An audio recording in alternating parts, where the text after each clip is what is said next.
Welcome to JRMSweeps. I have an Ikon X52 Ariens mower here. I'm going to change the oil on. First thing you want to do is make sure you have a drain hose. This came with my mower when I bought it brand new. If you look right down here, there's a yellow cap. And what we're going to do is we're going to pop this cap off, insert the hose, and then we are going to unscrew this. What's going to happen is it's going to release pressure, and that way it's going to flow the oil out without making a big mess. Before I insert the hose, I'm just going to use this wrench here. This is a 7/16. It'll just get that loosened, and then I'm going to just make a couple turns here like so. Then I'll go ahead and insert my hose. Okay, this is how I have my hose routed. Have it out the back, and it comes through the frame there and into a jug. I'm ready to go ahead and start loosening this here.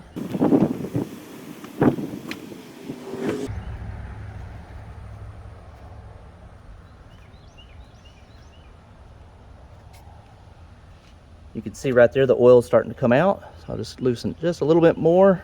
You don't want to loosen it too much, and then this piece pop out, and then you're left with oil all over the place. So be patient with it. I'm going to take an old rag and just place that down here underneath the oil filter. And then I took a little container and just trimmed that down so it fits underneath the lip here.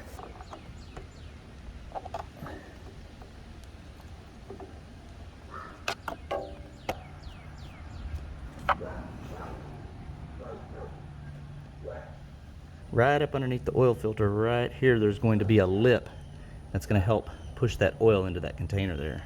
The manual says you're going to use 1.8 liters of oil if you're not removing the oil filter, and 2.1 liters of oil if you are going to do an oil filter change. This is the Kawasaki oil filter I'm going to use, and here's the part number. I've already applied oil to the rubber gasket here. Go ahead and insert our new oil filter.